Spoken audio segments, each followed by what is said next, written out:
a c'est pas quand on met dans l'air mais des minoblo normal mais tout là Covid bakon nous voyons protéger nous gégé et protéger azon pour protéger et après nous tout ça là bête et a bleu en d'arrêt et on vivre une ougan et dans un préatif quoi en fait des préatifs là c'est sûr que si nos papas nos pères avaient fait ça avant ils ne seront pas ici maintenant.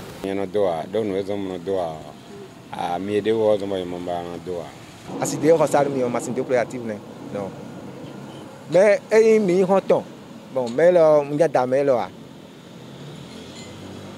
mais comment dire on y a damé là on est en déprédatif il ne pas c'est quoi non sans préservatif parce que les deux préservatifs vous donnent nous comme c'est vitia sans préservatif il ne se vit quoi.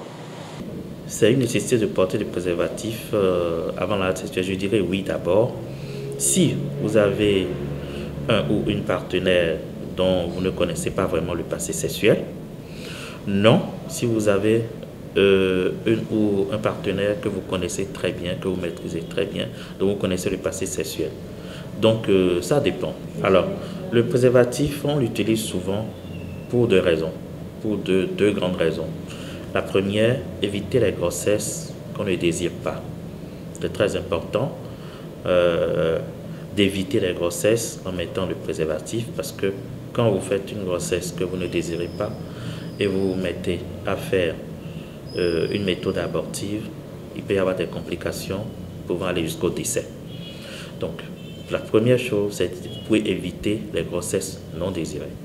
La deuxième chose, éviter aussi les maladies sexuellement transmissibles, comme le sida, le VIH-Sida, l'hépatite B, pour ne citer que ceux-là. Donc, voici les deux grandes raisons qui doivent nous obliger à mettre des préservatifs tout de suite dans une relation sexuelle, dans une relation tout court. Mais si nous sommes officiellement mariés, nous sommes connus mari-femme, nous avons le droit d'avoir des enfants, nous pouvons éviter de mettre de préservatifs. Nous avons aussi besoin de connaître nos statuts, nos différents statuts sérologiques. Et dans ce cas, nous faisons des tests, nous faisons des analyses biologiques pour voir si nous n'avons pas ces différentes maladies. Et dans ce cas, nous pouvons éviter éviter le préservatif. Donc voilà un peu ce que nous pouvons dire. Le préservatif, ça nous protège, c'est vrai.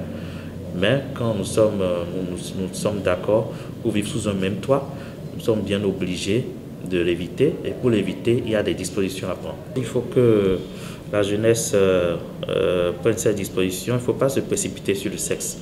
Il faut prendre son temps pour mieux connaître son partenaire. Il ne faut pas multiplier non plus les partenaires. Car c'est ce qui entraîne vraiment les maladies sexuellement transmissibles.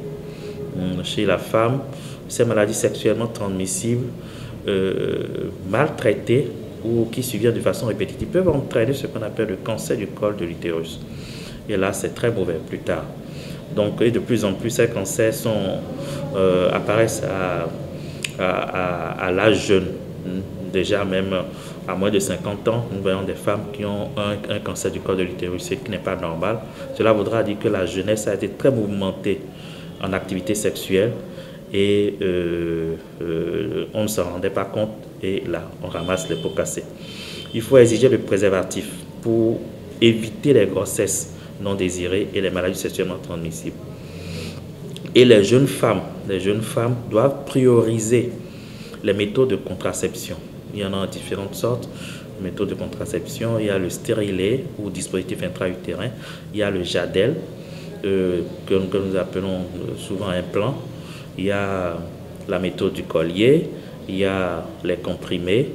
Il y en a tellement. Donc, pour ne pas tomber dans le piège de l'homme, parce que l'homme, à un moment donné, peut ne pas avoir envie d'utiliser, comment on appelle ça, méthode de protection, qui est le préservatif. Et donc, la femme, elle, par contre, a le droit de se protéger et éviter certains désagréments. Prime News TV Bénin. Aimez, abonnez, activez la cloche de notification pour ne rien rater sur votre chaîne préférée.